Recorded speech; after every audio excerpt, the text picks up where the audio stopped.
बिस्मिल्लाहिर्रहमानिर्रहीम। Dear members, dear students, अस्सलाम वालेकुम। बाबर नदीम हेयर।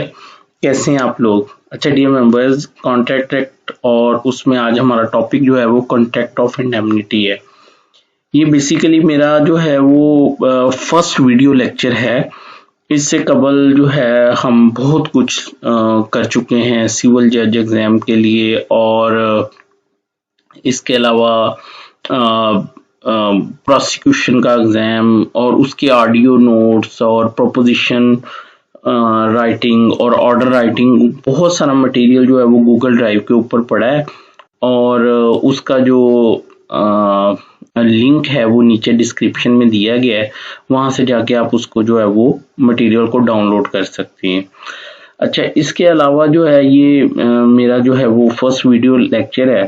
आइंदा भी कोशिश करूंगा कि मैं वीडियो की सूरत में लेक्चर जो है वो शेयर कर दिया करूं।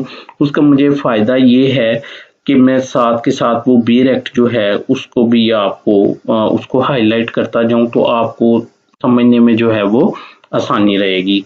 इसके अलावा ये जो नोट्स होंगे माइक्रोसॉफ्ट वर्ड की फॉर्म में, वो भी आपको पीडीएफ फॉर्म में, वो भी आपको नीचे डिस्क्रिप्शन में मिल जाएंगे। वहां से आप इसको जो है वो डाउनलोड जो है वो कर सकेंगे। ठीक है।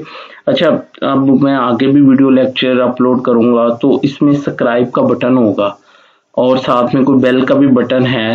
अभी मुझे यूट्यूब पे इतना आइडिया नहीं है, तो वो अगर आप उसको प्रेस करेंगे तो शायद मेरा आने वाला जो नेक्स्ट लेक्चर है वो भी आपको उसकी जो है वो इंटीमेशन जो है वो मिल जाएगी।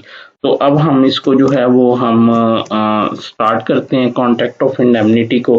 अच्छा डियर मेंबर्स, एक बात मैं आप पे जो है ना वो क्लियर कर दूं, वो ये है कि मेरा जो लेक्चर है उसका मकसद हरगज ये नहीं है कि मैं आपको कॉन्ट्रैक्ट ऑफ इंडेमनिटी बता दूं क्या है और आप जो है वो उसको जो है वो लेके चलें।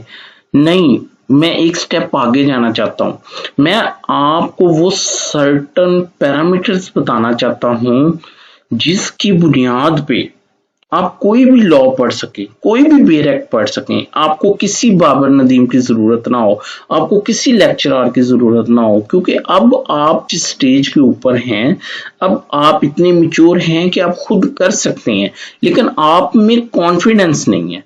तो मैं जो आपको ये एक्सरसाइज करवाऊंगा, ये मैं आपको इस पॉइंट ऑफ व्यू से करवाऊंगा कि आप कल को बकिया लॉ जो है वो खुद से आप जो है वो पढ़ सकें। ठीक है, तो हम देखते हैं इसको कि आगे चल के हमने इसको किस तरह से करना है। तो इससे पहले कि मैं कॉन्ट्रैक्ट ऑफ इंडेमनिटी पढ़ाऊं, मैं आपको बड़ी डिटेल में ये बात बता चुका हूं कि एक जो है वो बेयर एक्ट जो है उसको किस तरह से पढ़ा जाता है। एक बार फिर मैंने ये आपके सामने स्क्रीन के ऊपर जो है वो आ रहा है। ठीक है, मैंने इसके अंदर जो है वो सर्टन पॉइंट्स जो हैं वो बेयर एक्ट के बारे में जो है वो लिख दिए हैं। ठीक है, आपको सॉफ्ट फॉर्म में भी दे दूंगा, आप उसको पढ़ सकते हैं। मसलन जो पहला पैरा है वो कहता है, never ever rely on any guide और helping book, I am using word rely. अच्छा, मैंने तो ये लिखा है, मुझे इसकी समझ है, मैं आपको बताता हूँ मैं क्या कहना चाहता हूँ। आप इसको सॉफ्ट फॉर्म में भी पढ़ सकते हैं। देखिए, दो किस्म के जो है वो सोर्सेज ऑफ लॉ होते हैं, एक प्राइमरी सोर्सेज और एक सेकेंडरी सोर्सेज। ठीक है।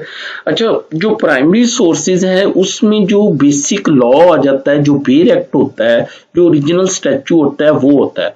और जो सेकेंडरी सोर्सेज होते हैं उसमें जो है वो कमेंट्री वाली बुक्स, मतलब मैंने ये आपका लेक्चर तैयार करने के लिए मैंने जो है वो अवतार सिंह अग्रवाल और इसके अलावा वो एक खालिद चीमा की बुक है, मैंने उसको भी कंसल्ट किया है। ठीक है। अच्छा, वो सेकेंडरी सोर्सेज हैं। अच्छा, सेकेंडरी सोर्सेज भी बहुत जरूरी हैं क्योंकि सेकेंडरी सोर्सेज एक्सप्लेन करते हैं किसको? प्राइमरी सोर्स को। तो अगर आपने बेयर एक्ट के ऊपर ग्रिप करनी है तो ऑब्वियसली आपको जो प्राइमरी सोर्स हैं उसके ऊपर भी ग्रिप करनी पड़ेगी। ठीक है। अच्छा, अब सेकेंडरी सोर्स पढ़ेंगे तो प्राइमरी सोर्स के ऊपर आपकी जो है वो ग्रिप होगी। लेकिन मैं क्या देखता हूं, या मैंने अपनी कॉलेज लाइफ में क्या देखा है कि लोग जो हैं वो जो गाइड्स, हेल्पिंग नोट्स और उनके ऊपर ज्यादा रिलाई करते हैं, और एक क्वेश्चन की फॉर्म में वो क्वेश्चन जो है वो उसको मेमोराइज भी कर लेते हैं। और अनफॉर्चुनेटली एग्जाम भी कुछ इस तरह के होते हैं कि वो क्वेश्चन भी उसी तरह के आ जाते हैं, इवन वो पोजीशन भी ले लेते हैं, लेकिन उसके ऊपर फोकस नहीं करते। जो प्राइमरी सोर्स है, जो बेयर एक्ट है, हालांकि जो असल कॉन्सेप्ट क्लियर होने हैं वो जो आपका वो जो प्राइमरी सोर्स है उससे क्लियर होने हैं, टेक्निकल बातें उसके अंदर लिखी हुई हैं। अब जो हमारे एग्जाम होते हैं वो एलएलबी पैटर्न के नहीं होते, बल्कि वो किस पैटर्न के होते हैं कि वो आपसे प्रोपोजिशनल क्वेश्चन पूछता है, वो आपसे ऑर्डर राइटिंग का पूछता है, वो आपसे टेक्निकल क्वेश्चन करता है। तो अब उसको वही बंदा सॉल्व करेगा जो ओरिजिनल जो बेयर एक्ट है उसके ऊपर जो है वो ग्रिप करेगा। अगर वो उसके ऊपर ग्रिप करेगा तो ही वो एग्जाम को जो है वो क्लियर करेगा। लेकिन अगर आप सिर्फ गाइडों के लिए रह गए या हेल्पिंग नोट्स को लेके आप अपने वो आउटलाइन से बनाते रहे, तो फिर अगर वो क्वेश्चन आ गया जिसके अब चांसेस नहीं है तो फिर तो बल्ले बल्ले। लेकिन अगर ना आया, उसने थोड़ा सा क्वेश्चन बदल के पूछा, तो आप उसी वक्त जो है वो कंफ्यूज हो जाएंगे। ठीक है, अब मैं थोड़ा सा इसको पढ़ भी देता हूँ ताकि कोई चीज रह ना जाए। Dear students, before starting lecture on contract of indemnity, section 124 and 125 of Contract Act 1872 revise certain principles kept in mind while reading Bear Act. Some of them are as under. Never ever rely on any guide or helping book. I am using word rely and not consult. What I want to say, Bear Act is the primary source of law, whereas guide, helping notes, my lectures, commentary books are the secondary source of law. Secondary source of law are always to explain the text mentioned in the primary source, Bear Act. But if you rely upon a secondary source without reading primary source, it will confuse you. फिर मैंने उर्दू में भी लिखा है इसको मजीद explain करने के लिए। आप किसी गाइड या नोट्स में दिए गए सवाल का जवाब तो दे पाएंगे, लेकिन अगर इम्तिहान में वही सवाल एक नए तरीके से प्रोपोजिशन या ऑर्डर राइटिंग की सूरत में पूछ लिया गया तो आप जवाब नहीं दे पाएंगे। लिहाजा खुदारा गाइड को सिर्फ बेयर एक्ट की बाबत अपने कॉन्सेप्ट क्लियर करने के लिए इस्तेमाल किया करें। इन पर इंसार करते हुए बेयर एक्ट को नजरअंदाज ना किया करें, जैसा कि एलएलबी में करते रहे हैं। अच्छा, अब हमने एक प्रिंसिपल पढ़ लिया। दूसरा प्रिंसिपल क्या है एक बेयर एक्ट के बारे में? While reading Bear Act, have a strong grip over the contents index of the Bear Act. You can do it by reading that contents each time you start a new section. You may memorize that contents index by writing those contents index while reading Bear Act section by section. देखिए मेरी बात को सुनिए। एक अगर law की scheme समझ आ जाए ना, तो वो आधा लॉ आपको वैसे ही समझ आ जाता है। उन सेक्शंस को याद रखना, अगर ये पता हो कि एक एक्ट के अंदर जो है वो कितने चैप्टर हैं, कितने पार्ट्स हैं, कितने सेक्शन हैं, कौन सा चैप्टर कहाँ से शुरू होता है, तो बंदा 2 मिनट में ये गेस कर सकता है कि फलां सेक्शन किससे डील करता है और फलां सेक्शन किससे डील करता है। और उसका तरीकेकार क्या है? उसका तरीकेकार ये है कि जो जैसे जैसे आप बेयर एक्ट को पढ़ें वैसे वैसे आप अपना इंडेक्स बनाते जाएं। ईच टाइम आप सेक्शन को पढ़ते हैं, ईच टाइम आप अपना इंडेक्स भी देखें। जब आप हर सेक्शन को पढ़ने के बाद एक दफा इंडेक्स को देखेंगे और फिर उसको अपना अलग से इंडेक्स भी बनाएं, उसको लिखेंगे, तो बिलीव मी चीजें आपको मेमोराइज होती चली जाएंगी। फिर आपको वो चीजें याद रखना आपके लिए किसी किस्म का जो है वो इशू जो है वो नहीं होगा।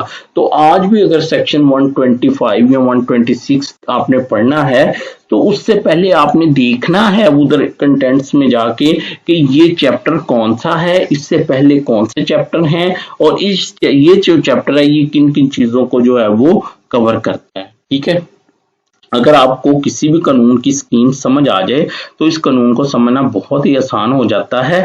जब आपको ये पता होगा कि एक एक्ट में कितने पार्ट्स चैप्टर हैं और हर एक चैप्टर में कौन सी दफा से शुरू होता है, तो फिर किसी भी दफा को याद रखना बहुत ही आसान हो जाएगा। जब आपको ये पता होगा कि जो मैं दफा पढ़ रहा हूँ उसके चैप्टर का क्या अनुमान है, तो बहुत ही आसान हो जाता है कि इस दफा की दुरुस्त तरीके से तशरीह कर दी जाए। दफा से मुराद सेक्शन। ठीक है, अब मैं थोड़ा सा आगे आपको बताता हूँ। A illustration given under section is not less than a blessing, while understanding that section never ever ignore illustrations. Example given in the Bayer Act or any commentary book. The illustration will make your concept perfect regarding that section. जो illustration दी होती है वो basically किसी technical point को clear कर रही होती है, और उसको अगर आप बाईपास करेंगे तो जो आपका लेवल है सिविल जज का एग्जाम या प्रोसिक्यूशन का एग्जाम, तो वहां पे फिर आप मार खाएंगे, क्योंकि उसने वही टेक्निकल चीज आपसे पूछनी है। तो बेशक टाइम लग जाए, लेकिन उस इलस्ट्रेशन को उस सेक्शन से मिला के पढ़ें तो आपकी बहुत सारी चीजें जो है वो क्लियर हो जाएंगी। अभी आप देखिएगा कि इसमें भी एक इलस्ट्रेशन दी होगी जिसको लेके मैं जो है वो आगे चलूंगा। ठीक है, तो ये कुछ प्रिंसिपल्स थे। हमने बेयर एक्ट के बारे में बहुत सारे प्रिंसिपल जो हैं वो गो थ्रू किए हुए हैं, उन सबको आपने अपने माइंड में रखना है। ठीक है, अब डियर स्टूडेंट, अब हम आगे चलते हैं कॉन्ट्रैक्ट ऑफ इंडेमनिटी के ऊपर। ठीक है, अच्छा जी, let us start the discussion contract of indemnity by keeping in view above principle regarding understanding of a Bayer Act। अच्छा, कहता है सेक्शन 1। अब मेरी बात सुनिए, अब मैं गया कंटेंट्स में, मैंने उसको पढ़ा और पढ़ने के बाद मुझे पता क्या चला, मुझे पता ये चला कि section 124 and 125 of chapters 8 deal with the contract of indemnity. Scheme of Contract Act as observed through contents of the Act tells that क्या कि section 1 to 75 deal with the general principle regarding conclusion and execution of any contract। कि जो 1 से लेके जो 75 तक जो section से, वो तो किसी भी कॉन्ट्रैक्ट के बारे में जनरल प्रोविजंस की बात करते थे कि उस कॉन्ट्रैक्ट के क्या क्या जो है वो क्या कहते हैं इंग्रेडिएंट्स होनी चाहिए, या क्या क्या उसकी रिक्वायरमेंट होनी चाहिए, जैसा कि हमने पढ़ा। ठीक है, मसलन कब एक कॉन्ट्रैक्ट को वैलिड कॉन्ट्रैक्ट कहा जाएगा, कब वाइड कहा जाएगा, और वैलिड कॉन्ट्रैक्ट में भी हमने पढ़ा कि वो सेक्शन 10 उसकी सारी रिक्वायरमेंट्स बताता है कि वो उसमें ये offer, acceptance, consideration, lawful object, वो सारा कुछ जो है वो होना चाहिए। ठीक है, तो एक हिस्सा तो सेक्शन 1 से लेके 75 तक है। आगे 76 से लेके 123 तक जो थे वो basically sale of goods act और पार्टनरशिप एक्ट से डील करते थे। 1930 में चूंकि वो एक्ट अलहदा से बन गए, जिसकी वजह से इनको फिर क्या कर दिया गया, इन सेक्शन को रिपील कर दिया गया। ठीक है, और तीसरा जो हिस्सा है जो हमने आज पढ़ना है, section 124 to 238 deal with the special type of contract that are contract of indemnity, guarantee agency and bailment. तो आपको समझ आई, मैंने वो बेयर एक्ट का जो एक प्रिंसिपल बताया था कि वो जो आपने कंटेंट्स के ऊपर एक ग्रिप रखनी है, तो वहां से हमें कितनी चीज सीखने को मिली है। अब आपको चैप्टर 8 कभी भी नहीं भूलेगा, आपको ये बात कभी भी नहीं भूलेगी कि सेक्शन 1 से लेके सेक्शन 75 जो है वो जनरल प्रिंसिपल से डील करता है, जबकि 124 से लेके ऑनवर्ड जो है वो स्पेशल प्रोविजन से जो है वो डील करता है। डियर स्टूडेंट्स, होप कि आपको मेरी बात की जो है वो समझ आ रही है। ये मेरा फर्स्ट वीडियो लेक्चर है, प्लीज आप मुझे बताइएगा मैं इसको किस तरह से इम्प्रूव कर सकता हूँ। कमेंट्स के अंदर लिखिएगा और फिर मुझे बताइएगा, मुझे वो टेक्निक्स भी बताइएगा, मुझे वो एप्लीकेशंस भी बताइएगा, ताकि मैं उसको बेटर से बेटर जो है तरीके में जो है वो प्रेजेंट कर सकूं। ठीक है, अच्छा dear students, now we proceed further to our topic contract of indemnity. सबसे पहली बात ये है कि इंडेमनिटी का मतलब क्या है। Very first question that may arise is that what is meant by indemnity। Literally indemnity means to compensate or make good the loss। ठीक है, इंडेमनिटी का मतलब ये है to compensate or make good the loss। In English, indemnity means a promise to save a person harmless from the consequences of an act। ठीक है, देखिए मैं आपको सिंपल सी एक बात कहता हूँ कि मैंने अब मेरी कार जो है वो इंश्योर्ड है। ठीक है, इंश्योर्ड है, तो मैंने जो है उसका वो प्रीमियम जो भी उसके पैसे जो है वो पे किए हुए हैं। तो क्या है कि कल को अगर मेरी गाड़ी चोरी हो जाती है या डैमेज हो जाती है, तो वो मुझे क्या किया जाएगा, पे किया जाएगा। तो ये कॉन्ट्रैक्ट ऑफ इंडेमनिटी की बड़ी इजी सी जो है वो एग्जांपल है। इंशाल्लाह डेप्थ में करवाऊंगा और जब हम इसका एंड करेंगे तो आपको हर लिहाज से जो है वो क्लियर होगा, ठीक है। अच्छा, in English law, indemnity mean a promise to save a person. Indemnity means to save a person, harmless from the consequences of an act. ठीक है, अब हम चलते हैं इसकी डेफिनेशन के ऊपर कॉन्ट्रैक्ट ऑफ इंडेमनिटी के लिए। What may be the definition of contract of indemnity? Let us read section 124 of the Contract Act. अब वो सेक्शन क्या कहता है contract of indemnity defined, section 124। अब देखें, यहां सीखें मेरी बात, ठीक है। आपने बेर एक्ट के ऊपर फोकस करना है, फिर उसमें जो चीज नहीं आएगी उसके लिए आपने कमेंट्री वाली बुक्स जो है वो देखनी है। या आप इस तरह कर लें, आप सबसे पहले एक दफा वो बेर एक्ट पढ़ें, समझ आई है या नहीं आई, उसको पढ़ने के बाद कमेंट्री वाली बुक्स पढ़ लें और फिर वापस आके उसी बेर एक्ट को पढ़ना है। अल्टीमेटली आपने जो अपना कॉन्सेप्ट क्लियर करना है वो आपने उस बेर एक्ट के ऊपर आके करना है, जैसा कि हम कर रहे हैं। अब जी कॉन्ट्रैक्ट ऑफ इंडेमनिटी डिफाइन कहता आ contract by which one party promises to save the other from loss caused to him by the conduct of promiser himself or by the conduct of any other person is called a contract of indemnity। ठीक है, एक contract हो जिसमें एक party ये promise करती है कि वो दूसरे को लॉस से बचाएगी। कौन सा लॉस? जो उस प्रोमिसर के अपने कंडक्ट की वजह से हो या किसी थर्ड पर्सन की वजह से हो, उसको कहेंगे कॉन्ट्रैक्ट ऑफ इंडेमनिटी। अभी मैं इसलिए इस पे फोकस नहीं करूंगा क्योंकि नीचे जाके मैंने एक एक लफ्ज को एक्सप्लेन करना है। अब नीचे एक इलस्ट्रेशन है, इसको जरूर पढ़े। मसलन कहता है a contract to indemnify be against the consequences of any proceeding which C may take against B in respect of a certain sum of 200 टका, this is contract of indemnity। ठीक है, A जो है वो B को ये कहता है कि भाई अगर सी ने 200 टके की बाबत तुम्हारे अगेंस्ट कोई भी कोर्ट में केस स्टार्ट किया तो उसके जो भी कंसिक्वेंसेस होंगे, ठीक है ना, उसकी बाबत मैं वो लॉस पूरा करूंगा। तो इसको क्या कहते हैं? A contract of indemnity. ठीक है, अब ये एक दफा पढ़ लिया। अब जब मैं एक एक लफ्ज इसका एक्सप्लेन करूंगा तो आपको सारी चीजें जो है वो क्लियर होती चली जाएंगी। लेकिन आप देखिएगा कि मैं फोकस बेर एक्ट के ऊपर ही करूंगा।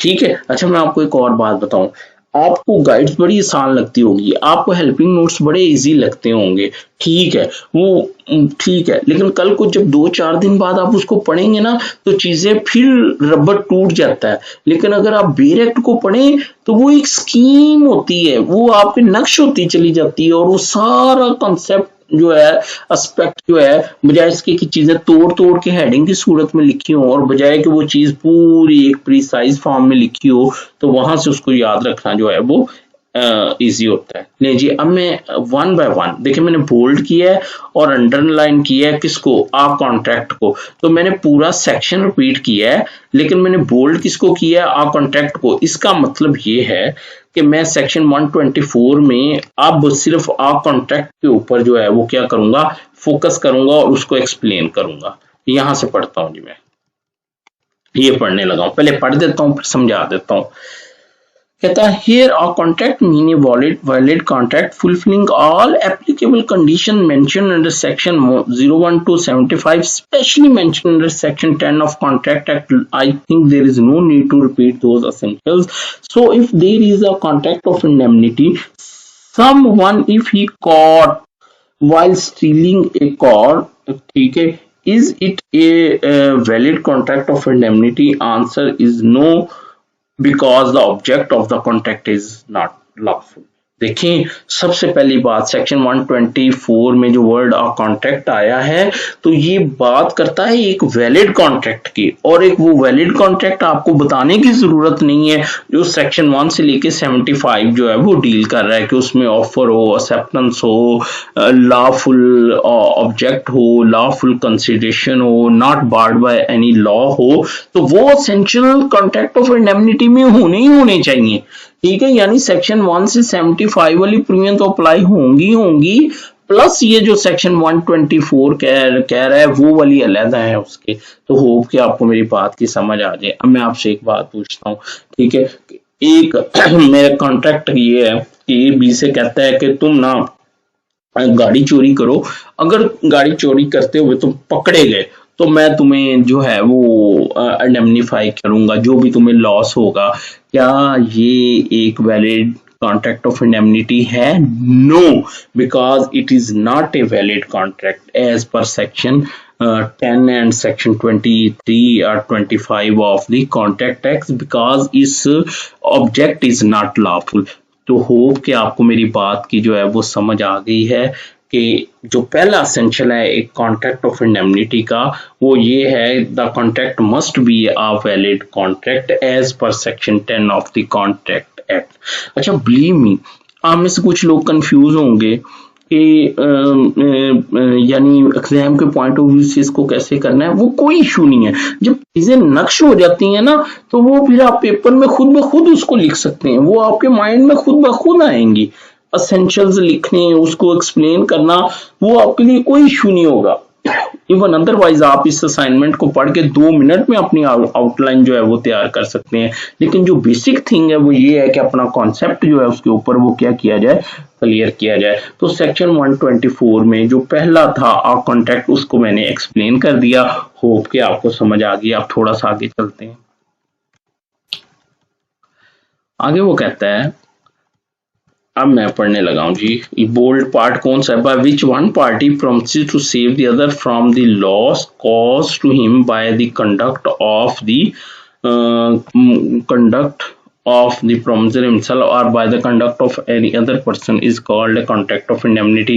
अब बोल्ड हिस्सा कौन सा है? by which one party promises to save the other party। अच्छा, मेरी बात सुने, एक कॉन्ट्रैक्ट ऑफ इंडेमनिटी में 2 पार्टियां होती हैं। एक पार्टी जो उसको ऑफर करती है टू इंडेमनीफाई, ठीक है, वो उसको कहती है कि जी मैं आपका लॉस जो है उसको पूरा करूंगी, ठीक है। अच्छा, प्रॉमिस करती है उस पार्टी को, उस पार्टी का मैं नीचे वाला भी कर देता हूं। Here one party is the party offering the other party to indemnify the other party if some loss is caused to the other party। In fact, in a contract of indemnify there are 2 parties। First one is the party to indemnify the other called promisor or identifier। लें जी, note कर ले, जो party उसको indemnify करने की बात कर रही है उसको कहेंगे प्रोमिसर और identifier, and the other party which is protected in case of loss called promisor और इंडेमनिटी होल्डर और इंडेमनीफाइड। 3 है, प्रोमिसी भी कह सकते हैं उसको, प्रोमिसी भी कह सकते हैं, और इंडेमनिटी होल्डर भी कह सकते हैं, और इंडेमनीफाइड भी कह सकते हैं। तो आपको समझ आ गया कि एक जो कॉन्ट्रैक्ट ऑफ इंडेमनिटी है उसका एक एसेंशियल तो ये था कि वैलिड कॉन्ट्रैक्ट होना चाहिए। फिर उसमें ये है कि 2 पार्टीज भी होंगी। एक पार्टी जो है वो कौन सी होगी? इंडेमनीफायर, जिसने कि वो लॉस को पूरा करना है, और दूसरी जो पार्टी होगी वो कौन सी होगी? जिसका लॉस प्रोटेक्ट किया जा रहा है, ठीक है। अच्छा, अब आगे चलते हैं। होप कि आपको मेरी बात की जो है वो समझ आ गई, ठीक है। अच्छा, अब मैं इसको एक इलस्ट्रेशन से कहता है, illustration given at the end of section 124 is as under, ठीक है। अब देखिए वो कहता है, a contract to indemnify B against the consequences of any proceeding which C may take against B in respect of a certain sum of 200 taka। This is a contract of indemnity। In the said illustration, A is the promiser or indemnifier, whereas B is the promisee or indemnity holder or indemnified। क्यों जी, समझ आ गई मेरी बात की आपको? Hope कि आपको जो है वो समझ आ गई है, ठीक है। अब मैं थोड़ा सा आगे चलता हूँ। आगे है contract by which one party promises. देखिए, मैं बार बार उस सेक्शन को क्यों पढ़ रहा हूं? बार बार पढ़ने से आपका कॉन्सेप्ट क्लियर होगा, ठीक है। एक एक चीज आपको नक्श होती चली जाएगी। A contract by which one party promises to save the other from loss caused to him by the conduct of the promiser himself or by the conduct of the other person is called a contract of indemnity. अब जो bold और underline किया गया part वो कौन सा है? promises to save the other from loss, promises to save the other from loss. अब ये क्या है? देखिए अच्छा ये मैं लिखने से पहले ना मैं आपको थोड़ा सा समझाना चाहता हूँ। देखिए मेरी बात सुने। देखिए कंसिडरेशन प्रॉमिस भी हो सकती है, ठीक है, या यानी वो पास्ट भी हो सकती है, फ्यूचर भी हो सकती है, ठीक है, और प्रेजेंट भी हो सकती है। अब इसमें एक कंसिडरेशन तो on the part of the होगी इंडेमनिटी होल्डर। मसलन हम एश्योरेंस पॉलिसी की बात कर लेते हैं, एश्योरेंस पॉलिसी की, तो उसमें वो जो प्रीमियम पे करेगा इंडेमनिटी होल्डर वो कंसिडरेशन उसके पार्ट पे आ गई कि उसने 2 लाख में अपनी गाड़ी को जो है वो इंश्योर करवा लिया, ठीक है। अच्छा, और जो वो इंडेमनिटी फायर है, इंडेमनिफायर है, उसके पार्ट पे क्या होगा? उसके पार्ट पे सिंपल प्रॉमिस होगा to promise to compensate, promise to compensate, यानी वो एट द स्पॉट नहीं पे कर रहा, वो इन फ्यूचर पे करेगा। तो क्या ये इस तरह नहीं कहा जा रहा कि इन फैक्ट उसकी liability is dependent upon the happening of certain event that is loss cause to the? तो इसको क्या कहते हैं? इसको कॉन्टिजेंट कॉन्ट्रैक्ट कहते हैं। तो हम कह सकते हैं कि कॉन्ट्रैक्ट ऑफ इंडेमनिटी जो है वो कॉन्टिजेंट कॉन्ट्रैक्ट की एक शेप है, एक एग्जाम्पल है, और वो कॉन्टिजेंट कॉन्ट्रैक्ट जो है वो कब परफॉर्म होगा? जब हैपनिंग ऑफ दैट इवेंट, यानी वो लॉस जब उसको एक्चुअली अक्कर हो जाएगा, तो उस सूरत में उसकी लायबिलिटी जो है वो अराइज होगी किसकी? इंडेमनिफायर की। अब मैं इसको पढ़ता हूं तो आपको समझ आ जाएगी। Promises to save the other from loss means that consideration on the part of indemnifier is only a promise to save indemnity holder if some loss is caused to the indemnity holder, and we know very well when the performance of some contract is dependent upon the happening of some event that is called a contingent contract. So it is hereby concluded that a contract of indemnity is in fact an example of contingent contract, performance of which is dependent upon the happening of loss to the indemnity holder. तो ये अब जो ऊपर था contract by which one party promises to save the other from the loss, इसकी आपको समझ आ गई?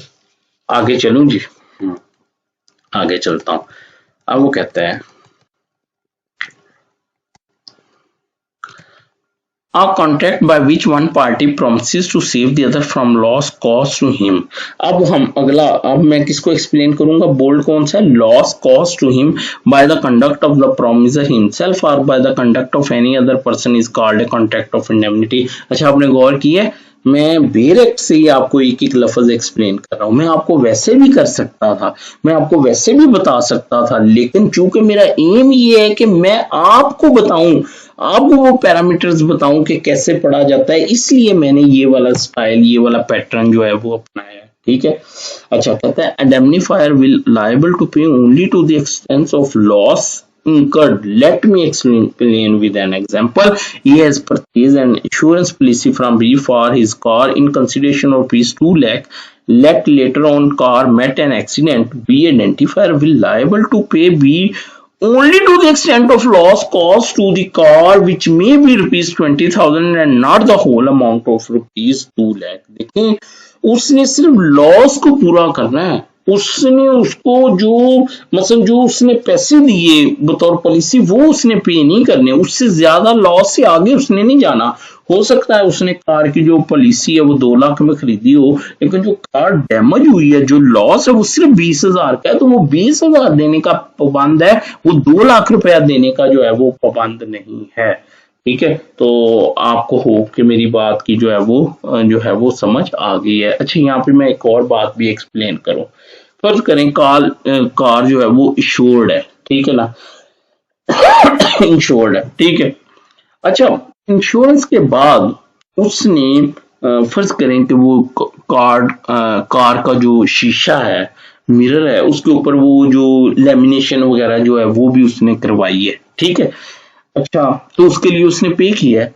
अब लेटर ऑन वो कार का शीशा टूट जाता है, ठीक है, तो इंडेमनीफायर जो है वो शीशे की हद तक तो उसको इंडेमनीफाई करने का पाबंद है, लेकिन जो उसने लेमिनेशन करवाई थी वो उसका पाबंद नहीं है, क्योंकि वो टर्म्स एंड कंडीशंस जो कॉन्ट्रैक्ट ऑफ इंडेमनिटी की थी उसमें वो चीज शामिल नहीं थी। तो कॉन्ट्रैक्ट ऑफ इंडेमनिटी में जो टर्म्स एंड कंडीशंस है उसके अंदर रहते हुए उसने लॉस पूरा करना है, उससे उसने बाहर जाके नहीं लॉस जो है वो उसने पूरा करना, ठीक है। अच्छा, नीचे जाके वो एक बात कहता है if in exam it is asked whether a life assurance policy is a contract of indemnity, answer will no, because loss of life cannot be ascertained and measured in term of monetary loss। जो journal insurance है, car की insurance होगी, ये हो गया, उसको तो हम कह सकते हैं कि वो कॉन्ट्रैक्ट ऑफ इंडेमनिटी है, लेकिन जो लाइफ इंश्योरेंस है उसको इसलिए नहीं कहेंगे कि लाइफ लॉस ऑफ लाइफ को तो इन मॉनिटरी पैसों की सूरत में मेजर किया ही नहीं जा सकता। That is not A contract of indemnity. हाँ, वो कंटिजेंट कॉन्ट्रैक्ट है, उस पर वो जो सेक्शन 36 37 आई थिंक जो भी है 31 32 जो भी है वो उसके ऊपर अप्लाई करेंगे, लेकिन उसको कॉन्ट्रैक्ट ऑफ इंडेमनिटी जो है वो नहीं कहेंगे। मैं आगे चलूं जी, होप आपको समझ आ गई, ठीक है। तो अच्छा, अब बोल्ड किया हुआ इससे इस पे आप फोकस कीजिएगा। A contract by which one party promises to save the other from loss cause to him by the conduct of the promiser himself or by the conduct of any other person is called a contract of indemnity। by the conduct of the promiser himself or by the conduct of any other person, ठीक है। loss may be caused to the indemnity holder by the indemnifier himself or even by a third person stranger। तो ये क्या कहना चाहता है कि indemnifier ने लॉस पूरा करना है, चाहे इंडेमनीफायर की वजह से हुआ है चाहे किसी थर्ड पर्सन की वजह से हुआ है, ठीक है। Loss may be cause to the indemnity holder by indemnifier himself और बाय एनी थर्ड पर्सन। अब नीचे एग्जांपल दी हुई है। For example, an insured car is stolen, ठीक है। Insured car is stolen, here loss is caused to the indemnity holder by a third person, thief, but still indemnifier is bound to make the loss good। लेकिन शर्त क्या है कि उसके अंदर ये बात लिखी हो कि भाई ये गाड़ी अगर मसलन डैमेज हो जाती है, लॉस हो जाती है या स्टील हो जाती है, तो उस सूरत में वो कंपनी जो है वो उसको क्या करेगी, वो पे करेगी। तो अब गाड़ी तो किसी स्ट्रेंजर ने चुराई है ना, लेकिन किसको भरने पड़ने हैं वो पैसे, इंडेमनीफायर को। हो कि आपको मेरी बात की जो है वो समझ आ गई, ठीक है। लेकिन जी, ये हमने जो है वो सेक्शन 124 उसकी डेफिनेशन जो है वो देख ली। मेरा नहीं ख्याल कि अब इसमें जो है वो कुछ चीज जो है वो रहती है। अब हम इसकी कुछ और एग्जांपल जो है वो देख लेते हैं जो मैंने मुख्तलिफ बुक से जो है वो देखी है। Now let us consider some other example of contract of indemnity. कहता है A parked his cycle at a cycle stand. A lost the token issued by B. B refuses to return the cycle. To get his cycle, A promises to compensate B. B against any loss, ठीक है, may suffer if any other person claim that cycle from B। लेकिन मैं आपको आसान अल्फाज में बताता हूँ। A ने अपना साइकिल खड़ा किया किसी पार्किंग में जिसका ओनर B है, ठीक है। B ने उसको एक टोकन दे दिया है। बाद में ए जब साइकिल लेने आया तो उसके पास जो थे वो उसके पास टोकन ही नहीं था। तो बी ने कहा मैं तो तुम्हें साइकिल नहीं दूंगा, हो सकता है वो टोकन लेके अभी कोई और आ जाए, ठीक है। तो ए कहता है मैं तुम्हें इंडेमनिटी बॉन्ड देता हूँ। इंडेमनिटी बॉन्ड क्या है कि अगर तुमसे कोई और क्लेम करेगा, जो सेटल करेगा, या तुम्हें उससे कोई लॉस होगा, तो उस सूरत में मैं उसको पूरा करूंगा, मैं उसको पे करूंगा। वो उसकी बुनियाद पे उसने साइकिल जो है वो किसको दे दिया, ए को दे दिया। ये है कॉन्ट्रैक्ट ऑफ इंडेमनिटी। अब फर्ज करें बाद में कोई और आ जाता है टोकन लेके, ठीक है, और वो उसके अगेंस्ट केस कर देता है, ठीक है, या वो केस में वो साइकिल उसको मिल जाती है। तो अब जो बी है वो ए के अगेंस्ट जा सकता है कि जी ये मुझे इंडेमनीफाई करे, ठीक है। होप कि आपको मेरी बात की जो है वो समझ आ गई है, ठीक है। एक और इलस्ट्रेशन है वो देखते हैं। A contract of assurance except for life assurance is a contract of indemnity, ये मैं आपको बता चुका हूँ, ठीक है। अच्छा जी, अब ये वाली एग्जांपल देखिएगा, ये मैंने अवतार सिंह की बुक से लिखी है। The plaintiff and auctioneer sold certain cattle on the instruction of the defendant. If subsequently turned out that the livestock did not belong to the defendant but to another person who made the auctioneer liable, and the auctioneer in his turn sued the defendant for indemnity for the loss he had thus suffered by the acting on the defendant direction, court held that defendant is bound to indemnify the plaintiff as he acted upon direction of the defendant. देखिए मेरी बात सुने, एक आदमी था plaintiff, plaintiff या ए कह लें, ठीक है, प्लेंटिफ था। उसको बी जो था उसने कहा कि यार ये मेरे कैटल है, जो डिफेंडेंट था, ये कैटल है मेरे, तुम इसको ऑक्शन कर दो, बेच दो, नीलामी कर दो, ठीक है। अच्छा, वो प्लेंटिफ ने क्या किया, उसने जो है वो ऑक्शन कर दिए। बाद में पता चला कि वो जो कैटल थे वो तो थे ही किसी और के, वो तो उसके थे ही नहीं, बी के या डिफेंडेंट के तो थे ही नहीं। तो अब वो जो ओनर था वो उठा और उसने आके प्लेंटिफ को या ए को या पकड़ लिया और उसको कहा हाँ भी इधर आओ, तुमने मेरे कैटल कैसे ऑक्शन कर दी है।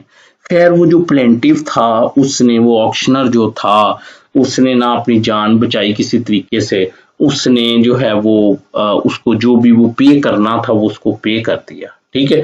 पे करने के बाद वो अदालत में आया, किसके खिलाफ, वो जिसके कहने पे उसने ऑक्शन किया था। तो उसने आके कहा जी कि ये जो है ये मुझे इंडेमनीफाई करे, क्योंकि इसके बिहाफ में मैंने जो है वो ऑक्शन की और कोर्ट ने उसके फेवर में फैसला किया और कोर्ट ने कहा कि बिल्कुल ठीक है, वो पाबंद है कि इसको क्या करे, इंडेमनीफाई करे, ठीक है। होप कि आपको इस मसाल की समझ, मैं आपको इसलिए बताना चाह रहा हूँ कि आगे चल के मैंने इसी एग्जाम्पल को आगे चल के तो मैंने बाकी सेक्शन जो है उनको क्या करना है, एक्सप्लेन करना है, ठीक है।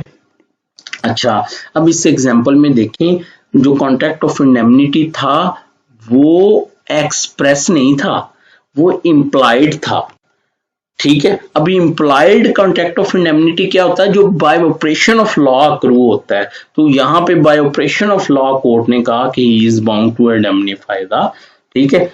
अब मैं नीचे इसी बात को मैं लेके चलने लगा था, ठीक है। A contract of indemnity may be express or implied in term or conditions. If terms or conditions are specifically mentioned in the contract, it is called an express contract of indemnity. In that case, indemnifier has to execute an indemnity bond express की सूरत में. However, sometime a contract of indemnity is implied, created by operation of law. For example, in a partnership, one partner is bound to make the loss good caused by the other partner. In a contract of agency, principal is bound to make the good loss caused by the agent.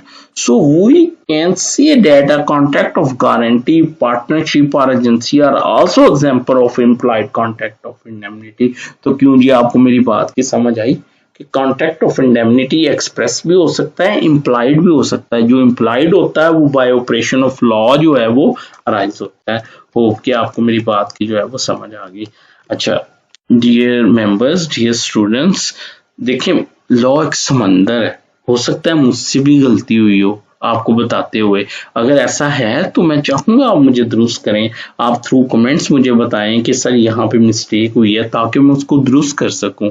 लेकिन कोई भी ये claim नहीं कर सकता कि जी मैं इस फील्ड में जो हूँ वो परफेक्ट हूँ। इंसान हर पल सीखता है, ठीक है।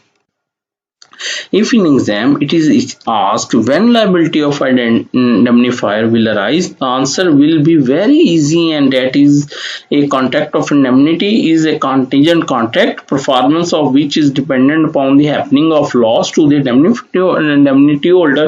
So liability of indemnifier will arise only when loss is actually caused to the indemnity holder. Hope कि आपको मेरी बात की समझ आ गई है, ठीक है। अब हम चलते हैं जी सेक्शन 125 के ऊपर, ठीक है। कहता है राइट, पहले मैं सेक्शन 125 पढ़ूंगा। The right of indemnity holder when sued. The promisee indemnity holder is in a contract of indemnity acting within the scope of his authority is entitled to recover from the promiser all damages which he may be compelled to pay in any suit in respect of any matter to which the promise to indemnify applies।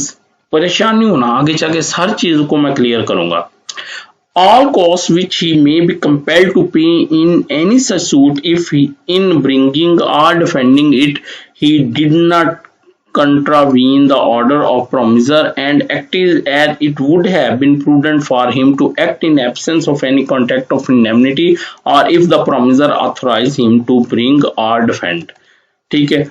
Third, all sums which he may have paid under the term of compromise of any such suit if the compromise was not contrary to the order of the promiser and was one which it would have been prudent for the promisee to make in absence of any contract of indemnity or if the promiser authorized him to compromise the suit। ठीक है। अच्छा, मैं आपको ये करवाता हूँ, लेकिन आप एक चीज देखें, फर्स्ट सेक्शन में डैमेजेस की बात हुई है, ठीक है, और जो सब सेक्शन 2 है उसमें किसकी बात हुई है, कॉस्ट की बात हुई है, और सब सेक्शन जो 3 है उसमें किसकी बात हुई है, वो उसकी सम की बात हुई है। ठीक है जी। अब आ जाए, उसी तरह वन बाय वन मैं एक्सप्लेन करूंगा। ये सबसे पहले वो कहता है the title of section 125 rights of indemnity holder when sued itself make it clear that this section only deal with the rights of the indemnity holder when he is sued, otherwise the indemnity holder will have all rights and remedies falling under any of the provision under section 1 to 75। देखिए एक contract की सूरत में जो उसके rights create होते हैं वो अपनी जगह पे, मसलन राइट ऑफ परफॉर्मेंस जो है, ठीक है, वो अपनी जगह पे हो गया, या राइट या जो वो रेमेडी हैं वो अपनी जगह पे हैं, तो वो इस सेक्शन के अलावा हैं।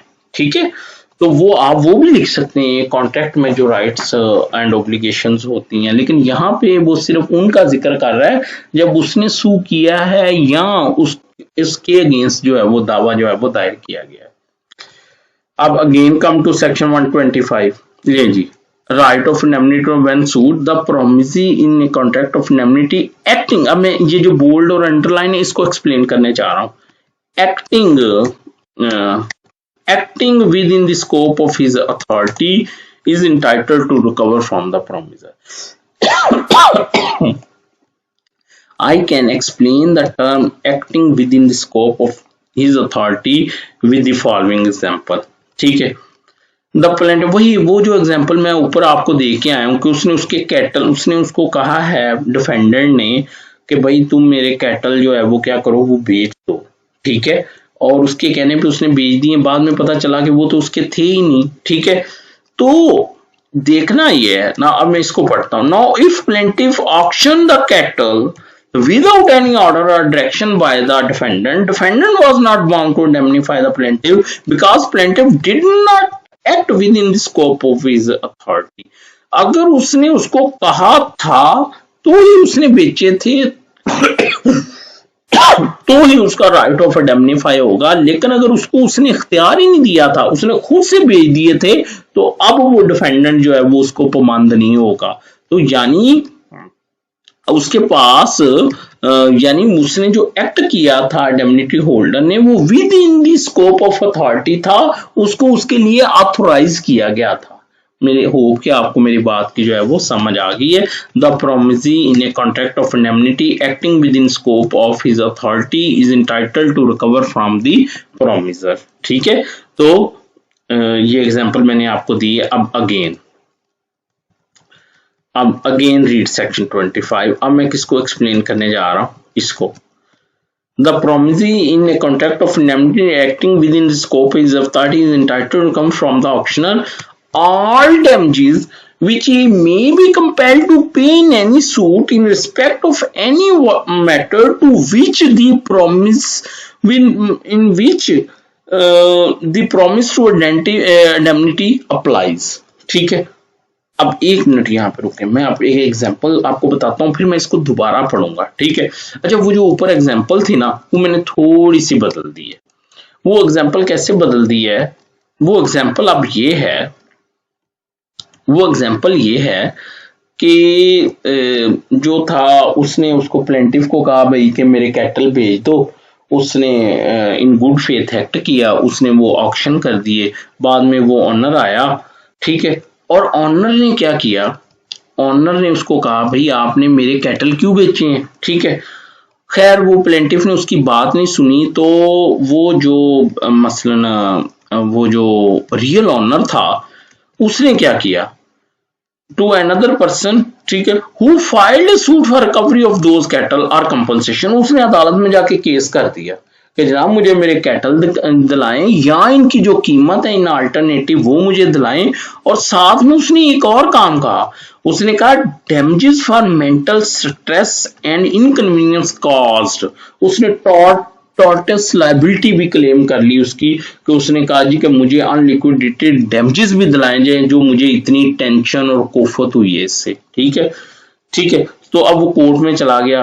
अब कोर्ट ने क्या किया, कोर्ट ने वो कहा जी ठीक है, वो कोर्ट ने उसको पैसे भी दिला दिए और साथ में कहा जी ये 20,000 रुपया इसको एज ए डैमेजेस भी देगा, 20,000 रुपया एज ए डैमेजेस भी देगा, उसने दे दिए।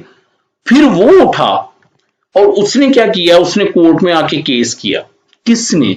वो जो ऑक्शनर था, जो प्लेंटिफ था, अब उसने आके किसके खिलाफ किया, इंडेमनिटी होल्डर जिसके कहने पे उसने एक्ट किया था उसके खिलाफ उसने now as per section 125A plaintiff indemnity holder may claim recovery of those damages जो उसने उधर दिए हैं from the defendant paid to the real owner in previous suit. Hope कि आपको मेरी बात की समझ आ गई। अब मैं इसको दोबारा पढ़ता हूं, आपको समझ आ जाएगी। All damages which he may be compelled to pay in any suit in respect of any matter to which the promise to indemnify applies। क्यों जी, समझ आ गई? मेरा नहीं ख्याल अब इस पे हमें रुकना चाहिए, अब आगे चलना चाहिए। Let us move further। अब हम दूसरे पे आते हैं। All costs which he may be compelled to pay in any suit if in bringing or defending he did not contravene the order of the promisor and acted as it would have been prudent for him to act in absence of any contract of indemnity or if the promisor authorized him to bring or defend the suit। इसमें अब वो दो बातें कहता है। वो कहता है कि वो सूट को डिफेंड करने में या एक सूट इंडेमनिफायर के अगेंस्ट करने में जो भी कॉस्ट आई होंगी वो कॉस्ट उसको मिलेंगी, इंडेमनिटी होल्डर को कोर्ट दिलाएगी, वो उसका राइट है, ठीक है। अब सबसे पहली बात, ये कौन कौन सी कॉस्ट? बहुत सारी हैं। अब आप खुद ही सोचते जाएं, काउंसिल की फीस, लॉयर की फीस, उसने कोर्ट फी पे की है, वो या एफिडेविट के ऊपर भी अगर कहीं पे कोई फी पे हुई है वो, या वो प्रिंट निकलवाने के पैसे, या उसको परचेज करने के पैसे, ठीक है। तो ऑल दोज एक्सपेंसेस जो कॉस्ट उस सूट के ऊपर आई है। लेकिन एक बात है, पैरामीटर क्या है? पैरामीटर ये है कि वो कॉस्ट उसने ऐसे ही सोच समझ के खर्च की हो जैसे कि कोई कॉन्ट्रैक्ट ऑफ इंडेमनिटी नहीं है और उसने अपनी जेब में से देना है। ये नहीं है कि भाई बाद में तो मैंने इससे ले ही लेनी है, लो जी वकील साहब आप 2 लाख कहते हैं, मैं आपको 10 लाख देता हूं। नहीं नहीं नहीं नहीं, ये नहीं है। उसका पैरा क्या है कि एक प्रूडेंट मैन जो है वो अगर वही दावा करे और कॉन्ट्रैक्ट ऑफ इंडेमनिटी को सामने ना रख के करे, अपना केस समझ के करे, तो जो कॉस्ट आएगी वो उसने देनी है, ना कि जो उसने अपनी तरफ से फजूल खर्चियां की हैं वो देनी, वो नहीं देनी उसने। अब मैं दोबारा पढ़ता हूं तो आपको सारी समझ आ जानी है। All costs which he may be compelled to pay in any such suit, if in bringing or defending it he did not contravene the order of the promisor and acted as it would have been prudent for him to act in absence of any contract of indemnity, or if the promisor authorized him to bring or defend the suit। क्यों जी, आपको मेरी बात की समझ आ गई? Thank you. आगे चलते हैं, ठीक है। ये कोर्ट फी में मैंने देखा है कि वो जो भी फीस वगैरह वो सारी इसमें कॉस्ट में आ जाएगा। पहला डैमेजेस का था, उसकी एग्जांपल दी थी, उसके बाद कॉस्ट है उसकी मैंने आपको एग्जांपल दी है। अब आगे चलते हैं, अब हमने तीसरा पार्ट करना है, वो क्या है, all sums which he may have paid under the terms of any compromise of any such suit, if the compromise was not contrary to the order of the promisor and was one which it would have been prudent for the promisor to make in the absence of any contract of indemnity, or if the promisor authorized him to compromise the suit। देखें, मैं आपको एक example के साथ बताता हूँ, फिर इसको दोबारा पढ़ा दूंगा। वही एग्जांपल जो ऊपर आपको बताई थी, The plaintiff and auctioneer sold certain cattle on instruction of the, वही कि उसने उसको बगैर बताए उसने क्या किया जी, कि उसने वो जो थे वो बेच दिए, उसके कैटल बेच दिए। अच्छा, तो वो जो था रियल ओनर उसने केस कर दिया, ठीक है, इसके अगेंस्ट कि जी या मुझे कैटल दिलाए जाएं और या मुझे जो है वो, या मुझे क्या दिलाया जाए, उसके पैसे दिलाए जाए। अच्छा, अभी वो दावा पेंडिंग था तो उनका आपस में कंप्रोमाइज हो गया।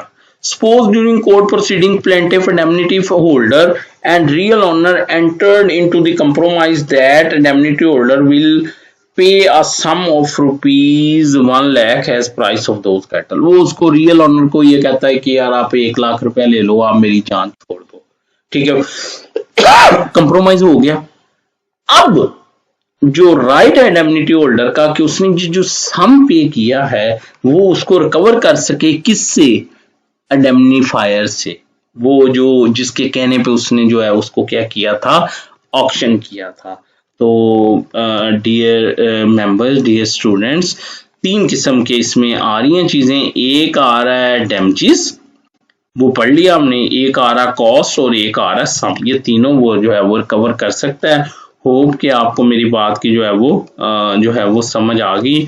मैंने अपनी तरफ से कोशिश की कि मैं आपको जो है वो सारे का सारा जो है वो बताऊं कि इसको कॉन्ट्रैक्ट ऑफ इंडेमनिटी को, और आपको इस पॉइंट के ऊपर लेके आऊं कि हमने आप खुद किस तरह से इसको कर सकते हैं।